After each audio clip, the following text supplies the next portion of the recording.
नमस्कार, मी प्रशांत कदम। मनसे अध्यक्ष राज ठाकरे हे दिल्लीत आले, अमित शहांना भेटले आणि मनसे भाजप युतीच्या चर्चा सुरू झाल्यात। जून 2022 मध्ये भाजपसाठी एकनाथ शिंदे हे सगळ्यात मोठे मित्र होते। जुलै 2023 मध्ये अजित पवार झाले आणि आता 2024 मध्ये भाजपला राज ठाकरे पण हवे आहेत। एकीकडे देशामध्ये 400 पार, महाराष्ट्रात मिशन 45 ची भाषा सुरू असताना आधीचे मित्र काही सक्षम नाहीयेत, पुरेसे नाहीयेत। त्यामुळं आधीच इतकी गर्दी झालेली असताना देखील भाजपकडून मित्रांची गरज काही संपलेली नाहीये। आता भाजप मित्रांना कसं वागवतं याचं एक अत्यंत भारी उदाहरण ज्यावेळी दिल्लीत पाहायला मिळतंय, नेमकं त्याच वेळी राज ठाकरे भाजपच्या मैत्रीसाठी दिल्लीत धावत आले। हा तर एक अजून वेगळाच योगायोग म्हणायला हवा। बिहारमध्ये रामविलास पासवान यांचे भाऊ पशुपती पारस यांना भाजपनं वापरून घेतलं आणि वापर संपल्यानंतर अक्षरशः खड्यासारखं बाजूला केलंय। रामविलास पासवान यांच्यानंतर पक्षामध्ये जे झालं होतं त्याच्यामध्ये त्यांचा मुलगा चिराग पासवान आणि भाऊ पशुपती पारस यांच्यामध्ये फूट पडलेली होती आणि त्यावेळी सुरुवातीला भाजपनं ज्यांच्या बाजूला खासदार आहेत त्या पशुपती पारस यांना ताकद दिली, केंद्रामध्ये मंत्रिपद पण दिलं। पण आता लोकसभेची टर्म संपलेली आहे। पशुपती पारस हे हाजीपूरच्या जागेवरती दावा करत होते आणि ती सीट भाजपनं चिराग पासवान यांना दिलेली आहे। जागा वाटपामध्ये पशुपती पारस यांना एकही जागा दिलेली नाहीये आणि त्यामुळं पशुपती पारस यांनी केंद्रीय मंत्रिपदाचा आज राजीनामा दिला आणि ते आता एनडीएतून बाहेर झालेले आहेत। अवघ्या 1.5 ते 2 वर्षासाठी भाजपनं त्यांना जवळ केलेलं होतं आणि त्यावेळी ज्या चिरागच्या विरोधात सगळी ताकद भाजपनं दिलेली होती तिथे मात्र आता भाजपनं आपली भूमिका बदललेली आहे। इंटरेस्टिंग आहे। आणि आता तोच प्रश्न महाराष्ट्राच्या बाबतीत लागू होतोय का? एका ठाकरेंना बाजूला केल्यानंतर आता दुसऱ्या ठाकरेंना जवळ करण्यासाठीची ही धडपड जी आहे ती सुरू आहे। आणि सगळ्यात महत्त्वाचं म्हणजे मुळामध्ये राज ठाकरेंचं दिल्लीला येणं हे सुद्धा खूप इंटरेस्टिंग आहे। एकतर राज ठाकरे मुंबईच्या बाहेर फारसे पडत नाहीत। मागच्या वेळी जेव्हा ते शेवटचं दिल्लीला आले होते ती तारीख होती 9 जुलै 2019 आणि त्या दिवशी त्यांनी काँग्रेसच्या तत्कालीन अध्यक्षा सोनिया गांधींची भेट घेतलेली होती। आपल्याला माहिती आहे की लोकसभा निवडणुकीमध्ये त्यांचं लाव रे तो व्हिडिओ हे घोषवाक्य खूप फेमस झालेलं होतं। जरी त्यांनी त्यावेळी जागा नव्हत्या लढल्या तरी त्यांच्या प्रचाराचा एक प्रकारे कुठंतरी त्यावेळी काँग्रेस राष्ट्रवादीचं वातावरण तापवण्यासाठीचा एक प्रयत्न जो आहे तो झालेला होता आणि त्या पार्श्वभूमीवरती ते सोनिया गांधींना भेटलेले होते। पुढं काही झालं नाही। नंतर मग ऑगस्ट 2019 मध्ये राज ठाकरेंच्या पाठीमागे ईडी लागली आणि मग नंतर तो लाव रे तो व्हिडिओचा आपल्याला आवाज पुन्हा कधी ऐकायला मिळाला नव्हता। पण त्यावेळी सुद्धा जुलै 2019 मध्ये जेव्हा राज ठाकरे दिल्लीत आलेले होते तेव्हा ऑफ द रेकॉर्ड आम्हा पत्रकारांना भेटलेले होते आणि सांगत होते की जवळपास 14 वर्षानंतर मी दिल्लीत आलेलो आहे, कारण दिल्लीत कधी येणंच फारसं होत नाही। आणि काल ते संध्याकाळी दिल्लीमध्ये दाखल झाले। इंटरेस्टिंग म्हणजे त्यावेळी पत्रकारांशी बोलताना राज ठाकरेंचं विधान होतं की मला काही अजून तरी माहिती नाहीये, मला फक्त या म्हणून सांगितलं आणि त्याच्यानंतर मी आलेलो आहे, माझ्याकडे आत्ता सांगण्यासारखं काही नाही। हे वाक्य खूप महत्वाचं आहे की मला या म्हणून सांगितलं आणि त्याच्यानंतर मी दिल्लीत आलो। म्हणजे भाजपकडून ही हाक आलेली आहे आणि केवळ या असं म्हटल्यानंतर तातडीनं मुंबई सोडून राज ठाकरे दिल्लीत दाखल पण झालेले आहेत। एकेकाळी ठाकरेंच्या बाबतीत एक म्हणजे बाळासाहेब असताना ते अनेकदा व्हायचं की मातोश्रीवरती सगळे भेटायला यायचे, तिथं सगळ्या चर्चा व्हायच्या। पण आता थोडासा काळ बदलल्याचा दिसतोय। या असं म्हटल्यानंतर ठाकरे धावत दिल्लीमध्ये येत आहेत। राज ठाकरेंच्या सोबत अमित ठाकरे पण होते आणि अमित शहांच्या निवासस्थानी जी बैठक झाली त्या बैठकीला राज, अमित ठाकरे हे दोघेही उपस्थित होते। भाजपकडून त्यावेळी विनोद तावडे देखील होते। विनोद तावडे आधी राज ठाकरेंना त्यांच्या हॉटेलवरती पण भेटले, ताज मानसिंगला ते थांबलेले होते आणि तिथून मग नंतर तावडेच राज ठाकरेंना घेऊन अमित शहांच्याकडे गेलेले होते। आता खरं तर ज्यावेळी राज ठाकरे गेल्या काही भाषणामधून सातत्यानं महाराष्ट्रामध्ये जी खिचडी झालेली आहे त्याच्याबद्दल टीका करतायत आणि कोण कुठल्या बाजूला आहे हे कळेनासं झालेलं आहे, अशी जेव्हा ते भूमिका घेत होते। आणि मागच्या एका मेळाव्यातलं तर त्यांचं विधान होतं की त्यांनी सांगितलं म्हणजे एक महिला मला भेटली आणि तिनं म्हटलं की आता बाबा रे, विश्वास तुझ्यावरच आहे, तो विश्वास टिकवणं हीच सगळ्यात मोठी गोष्ट आहे, बाकीच्यांनी तो विश्वास घालवलेला आहे, असं राज ठाकरे म्हणालेले होते. आणि आता याच गर्दीमध्ये मग राज ठाकरे पण भाजपच्या बाजूला सामील होत आहेत का? आणि त्यांच्या पण भूमिकेमध्ये जो एक बदल दिसतोय की 2014ला त्यांची भूमिका वेगळी होती, 2019ला वेगळी होती आणि आता 2024ला पुन्हा वेगळी भूमिका त्यांची आपल्याला पाहायला मिळते. मुळामध्ये इतकी सगळी गर्दी एका बाजूला झालेली असताना भाजपमध्ये, भाजपच्या सोबत एकनाथ शिंदे आहेत, अजित पवार आहेत आणि तिथं आता पुन्हा राज ठाकरे पण येत आहेत. हे सगळं नेमकं कशासाठी, म्हणजे भाजपला मनसेची गरज का आहे? तर त्याचं सगळ्यात मोठं कारण, शिवसेना जरी एकनाथ शिंदेच्या नावानं सोबत घेतली असा भाजपचा दावा असला तरी शिवसेना ठाकरेंच्या शिवाय पूर्ण होऊ शकत नाही आणि म्हणून तो एक ठाकरे ब्रँड जो आहे तो भाजपला हवा आहे. कदाचित मुंबई आणि इतर पट्ट्यांमध्ये म्हणजे अनेकदा असं भाजपचं जे परसेप्शन झालेलं आहे त्याच्यामध्ये महाराष्ट्र विरोधी हे परसेप्शन बनवण्याचा प्रयत्न जो आहे तो विरोधकांच्याकडून होत असतो आणि त्याला मग गुजरातचं आक्रमण वगैरे, अमित शहा मोदी यांची जोडी कशा पद्धतीने इथलं राजकारण बिघडवते अशा पद्धतीचे आरोप होत असतात. त्याच्यामध्ये कट्टर प्रादेशिक अस्मिता असलेलं राज ठाकरेंचं नेतृत्व हे भाजपला नक्कीच फायद्याचं ठरेल आणि त्या दृष्टीनं भाजपला राज ठाकरेंची ही गरज वाटते. आता दिल्लीत भेट झाल्यानंतर लगेच घोषणा इथं कुठलीही झालेली नाहीये. या भेटीनंतर राज ठाकरे मुंबईला रवाना झालेले आहेत. अधिकृतपणे काय नेमकं येतं याच्यासाठी आपल्याला अजून थोडंसं थांबावं लागेल, पण जी चर्चा आहे त्याच्यानुसार एखाद दुसरी जागा जी आहे ती लोकसभेची भाजपला मनसेला मिळू शकते आणि ती कुठली असेल तर दक्षिण मुंबईसाठी प्रयत्न सुरू आहेत बाळा नांदगावकर यांच्या जागेसाठी. आता मुंबईमध्ये जर तुम्ही बघितलं तर एक दिसतंय की जेव्हापासून ठाकरेंची शिवसेना फोडली त्याच्यानंतर एक असं बोललं जातंय की एक सिंपथी वेव्ह जी आहे ती मुंबईमध्ये आहे आणि त्याचमुळं मुंबई महानगरपालिकेची निवडणूक गेल्या 2 वर्षांपासून झालेली नाहीये. कायदेशीर बाबींचं कारण कितीही सांगितलं जात असलं तरी मुंबईमध्ये ही निवडणूक न होण्याचं कारण हे याच पद्धतीनं होतं की शिवसेना फोडल्यानंतर जो एक असंतोष भाजपच्या विरोधात दिसतोय त्याचं प्रतिबिंब लगेच त्या निकालामध्ये दिसू नये आणि त्या अर्थानं राज ठाकरे सोबत येणं हे भाजपला खूप गरजेचं आहे. विशेषतः मुंबईतल्या काही जागांसाठी त्यांची ताकद खूप महत्वाची असेल. आता राज ठाकरेंची जर एकूण ताकद बघितली महाराष्ट्रातली तर मुंबई, पुणे आणि नाशिक या शहरी पट्ट्यांमध्ये त्यांची तशी ताकद आहे. बाकीच्या ठिकाणी फारशी ताकद नाहीये.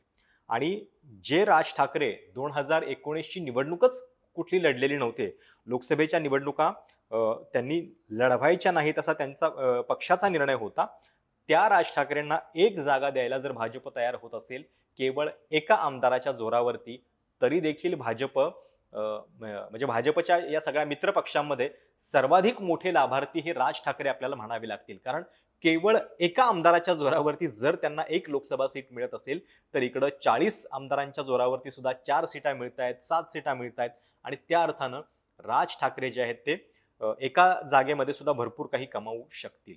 आणि सोबत हे पण लक्षात घ्या की राज ठाकरेंसाठी काय एक खासदार त्यांच्यासाठी मॅटर करत नाही. त्यांची खरी गरज काय आहे किंवा त्यांची स्ट्रेंथ त्यांना कुठं लागणार आहे भाजपची मदत, तर ती विधानसभेला लागेल, ती BMC महानगरपालिका निवडणुकांना लागेल आणि त्या अर्थानं राज ठाकरेंनी काही दिवसांपूर्वी आपल्या कार्यकर्त्यांच्या मेळाव्यामध्ये पण विधान केलेलं होतं की मी तुम्हाला सत्तेत बसवल्याशिवाय राहणार नाही. बाळा नांदगावकर सुद्धा मागच्या मेळाव्यामध्ये म्हणालेले होते की हुकुमाचा एक्का आपल्याकडे आहे आणि त्यामुळं आपण लवकरच चमत्कार करून दाखवू. कदाचित लोकसभा ही एक पायरी असू शकते आणि त्या जोरावरती विधानसभा आणि पुढच्या सगळ्या निवडणुकांचं सुद्धा कॅल्क्युलेशन त्यांच्या डोक्यामध्ये असणार राज ठाकरेंच्या, याच्याबद्दल काहीही शंका नाहीये. कारण लोकसभा ही आत्ता मोदी शहांची गरज आहे आणि जेव्हा सर्वे निगेटिव्ह येत आहेत काही इतर म्हणजे देशामध्ये जरी भाजपला पुन्हा बहुमत दाखवलं जात असलं तरी महाराष्ट्रातली परिस्थिती चॅलेंजिंग आहे हे वारंवार सगळे सर्वे सांगतायत आणि त्यामुळंच कदाचित 40च्या पुढे जाण्यासाठी अजून एका इंजिनची गरज भाजपला वाटते. मनसेकडं टक्के किती आहेत मतांची टक्केवारी, तर ती खूप कमी आहे. म्हणजे अगदी मागच्या विधानसभा निवडणुकीमध्ये पण त्यांना केवळ 1-1.5% मतच मिळालेली होती. मनसेचं गेल्या 2-3 निवडणुकांमधलं जर आपण रिपोर्ट कार्ड बघितलं तर ते काय आहे हे पण आपण लक्षात घेऊयात. सुरुवात करूयात 2009च्या लोकसभा इलेक्शनमध्ये. तेव्हा त्यांनी लोकसभेच्या 11 जागा लढलेल्या होत्या, सगळ्या पराभूत झाले ते. त्यांना त्यावेळी मतं किती पडलेली होती तर 15,03,863, म्हणजे 4% मतं त्यांना त्या निवडणुकीत पडलेली होती. त्यानंतर 2009ची विधानसभा निवडणूक आली. हा मनसेचा सगळ्यात बेस्ट परफॉर्मन्स होता. 143 जागा त्यांनी लढल्या आणि त्यापैकी 13 जागा ते जिंकले. त्यांना मतं मिळालेली होती 25,85,597, 5.71%. त्याच्यानंतर 2000 लोकसभा निवडणुका, 10 जागा त्यांनी लढलेल्या होत्या. त्यापैकी 0 जागा त्यांना मिळाल्या. वोट्स किती मिळालेले होते तर 7,01,973. 70 लाख नाहीये, 7,01,973. 1.5% मतं जी आहेत ती त्यांना 2014च्या लोकसभा निवडणुकीमध्ये मिळालेली होती. त्याच्यानंतर 2014च्या विधानसभा निवडणुकीमध्ये त्यांना एक आमदार त्यांचा निवडून आणता आला होता आणि त्यावेळी मतं पडलेली होती 16,03,% आसपास. त्यामुळं साधारणपणे अशा पद्धतीनं मनसेचा इतिहास आहे. 2014ला हे लक्षात घ्या की त्यावेळी गुजरात मॉडेलची जी चर्चा सुरू होती तेव्हा महाराष्ट्रामध्ये सगळ्यात पहिल्यांदा गुजरातमध्ये ते जाऊन गुजरात मॉडेलचं कौतुक करणारे आणि पंतप्रधान मोदी हे पंतप्रधान व्हायला पाहिजेत असं थेटपणे म्हणणारे राज ठाकरे हे पहिले नेते होते. त्यावेळी सुद्धा 2014ला त्यांना सोबत घ्यायचा प्रयत्न झालेला होता, पण कदाचित त्यावेळी उद्धव ठाकरे हे शिवसेनेसोबत होते आणि ते असल्यामुळं तो प्रयत्न भाजपनं कधीही थेट केला नाही. 2018-19ला मग राज ठाकरे खूप आक्रमक होत गेलेले होते. जेव्हा उद्धव ठाकरे भाजपसोबत होते तेव्हा राज ठाकरेंनी पण भाजपच्या विरोधात भूमिका घेतलेली होती आणि थेट टीका पंतप्रधान मोदींच्या वरती करत होते. म्हणजे देशामध्ये हुकुमशाही आलेली आहे का आपल्याला, म्हणजे त्यांचं एक विधान तर खूप फेमस आहे. मागच्या 2019च्या निवडणुकीच्या आधी ते काय म्हणत होते, काय पद्धतीची त्यांची भूमिका होती, त्याच्यासाठी मी तुम्हाला हे वाचून दाखवत होते काय म्हणालेले होते. ते म्हणाले होते शिवाजी पार्कवरच्या त्यांच्या गुढीपाडव्याच्या मेळाव्यामध्ये, भारताला स्वातंत्र्य 1947 साली पहिलं मिळालं, त्याच्यानंतर 1977 साली दुसरं आणि आता 2019मध्ये तिसऱ्या स्वातंत्र्याची गरज भारताला आहे. मोदीमुक्त भारत करा अशी तोफ त्यांनी डागलेली होती आणि राजकीय पटलावरून देशाच्या मोदी आणि शहांना हकलून देणं कसं आवश्यक आहे हे विधान तेव्हा त्यांनी केलेलं होतं. अर्थात ही गोष्ट 2019च्या लोकसभा निवडणुकीच्या आधीची होती. त्याच्यानंतर ऑगस्ट 2019मध्ये म्हणजे सोनिया गांधींना राज ठाकरे भेटले, त्याच्यानंतर 1 महिन्यानंतर विधानसभा निवडणुकीच्या आधी राज ठाकरेंना ईडीची नोटीस आली आणि ही ईडीची नोटीस कुठल्या प्रकरणामध्ये होती तर IL&FSचं जे कोहिनूर CTNL इन्फ्रास्ट्रक्चर कंपनीमध्ये ट्रान्झॅक्शन झालेलं होतं इक्विटी इन्व्हेस्टमेंटच्या माध्यमातून आणि काही लोनच्या माध्यमातून 450 कोटी रुपयांचं. मनोहर जोशी यांचे पुत्र उन्मेष जोशी आणि राज ठाकरे हे याच्यामध्ये पार्टनर असल्याचं बोललं जात होतं आणि जो कोहिनूर स्क्वेअर टॉवर आहे दादरमधला त्याच्या सगळ्या या ट्रान्झॅक्शनबद्दल ज्याच्यामध्ये IL&FSनं लोन दिलेलं होतं त्याच्या संदर्भातली ही चौकशी सुरू होती. आता या ईडी चौकशीतून पुढं काय निष्पन्न झालं हे आपल्याला अजूनही कळलेलं नाहीये, पण राज ठाकरेंची भूमिका 2019 नंतरच बदलायला सुरुवात झालेली होती. महाविकास आघाडीचं सरकार आल्यानंतर राज ठाकरेंचं नेमकं काय होणार हा प्रश्न होताच. ज्या राज ठाकरेंनी भाजपच्या विरोधात टीका केलेली होती त्याच राज ठाकरेंच्या ऐवजी उद्धव ठाकरेंना सोबत घेऊन काँग्रेस राष्ट्रवादीचं सरकार बनलं, उद्धव ठाकरे मुख्यमंत्री पण झाले आणि मग कदाचित राज ठाकरेंना कळलं की आपल्याला स्पेस या बाजूला दिसते आणि तेव्हापासून त्यांनी मग भगव्या शाली घेणं, त्याच्यानंतर भोंग्याचे मुद्दे उपस्थित करणं, हिंदुत्वाच्याकडं परत त्यांची वाटचाल जी आहे ती सुरू झालेली होती. आता ही वाटचाल थेट भाजपचा हातात घेण्याच्या पर्यंत जाणार का हे आपल्याला बघावं लागेल आणि या सगळ्याचा परिणाम महाराष्ट्राच्या राजकारणावरती कसा होऊ शकतो तर भाजपसाठीचे जे हवे असलेले ठाकरे आहेत ते आता उद्धव ठाकरे की राज ठाकरे, कारण शेवटी दोन्हीपैकी एकाच ठाकरेंची निवड त्यांना करावी लागणार आहे आणि आता इतक्या दशकांच्या युतीनंतर आणि मध्ये फाटल्यानंतर राज ठाकरे हे भाजपचे युतीतले नवीन साथीदार असणार का हे आपल्याला बघावं लागेल. त्याचा इनडायरेक्ट इफेक्ट हा पण होईल की कदाचित राज ठाकरे जर सोबत आले तर त्याचा अर्थ उद्धव ठाकरे आणि भाजप यांचे दरवाजे जे आहेत किंवा उद्धव ठाकरेंसाठीचे दरवाजे भाजपचे कायमचे बंद झालेले आहेत का, हे पण बघावं लागेल. कारण साहजिक आहे की जिथं राज ठाकरे असतील तिथं पुन्हा उद्धव ठाकरे हे येणार नाहीत आणि त्या अर्थानं ही जी अरेंजमेंट आता होती महाराष्ट्राच्या राजकारणामध्ये ती इंटरेस्टिंग आपल्याला म्हणावी लागेल. आता राज ठाकरेंनी या संपूर्ण म्हणजे जेव्हापासून त्यांच्या पक्षाची स्थापना झाली 2006 पासून, तेव्हा ते कायम एकला चलोरेच्या भूमिकेमध्ये असायचे.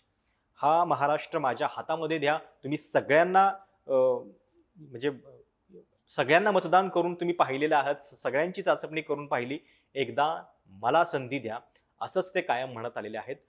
कधीही कुठल्या थेट युतीमध्ये आघाडीमध्ये ते सहभागी झालेले नव्हते आणि आता जर ते भाजपसोबत थेट जाणार असतील, म्हणजे मी पुन्हा एकदा सांगतोय की अजून थेट अधिकृत घोषणा झालेली नाहीये, पण जर अशा पद्धतीनं ते थेट भाजपसोबत गेले तर मात्र पहिल्यांदाच मनसेचा एखाद्या युतीमध्ये आघाडीमधला समावेश असेल आणि ज्यावेळी भाजपला आपलं एक अँटी महाराष्ट्र इमेजच्या बद्दल त्यांना एक सेंटिमेंट कमी करणं आवश्यक आहे, त्यावेळी राज ठाकरे त्यांच्या मदतीला येतील का आणि राज ठाकरेंना किती जागा द्यायच्या याच्यापेक्षा त्यांचा एक प्रभावी वक्ता म्हणून जो वापर आहे तो भाजपला किती फायद्याचा ठरतोय. कारण राज ठाकरे किती बाजूनं बोलतात त्याच्यापेक्षा ते विरोधात बोलत नाहीयेत, ही सुद्धा भाजपसाठी खूप सुटकेचा निश्वास टाकावा अशा पद्धतीची गोष्ट असेल.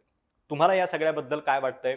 खरोखर राज ठाकरे आणि भाजप यांची जी युती होतीये किंवा होऊ घातलीये ती युती महाराष्ट्रामध्ये काय परिणाम करेल? तुमचं मत काय आहे कमेंट्समध्ये कळवायला विसरू नका. आणि याच्यामुळं उद्धव ठाकरे आणि भाजप कधीच सोबत येणार नाहीत का, असंही तुम्हाला वाटतंय का, ते देखील नक्की कळवा. हा व्हिडिओ कसा वाटला त्याच्याबद्दलच्या कमेंट्स देखील नक्की कळवा. चॅनल सबस्क्राईब करायला विसरू नका. धन्यवाद.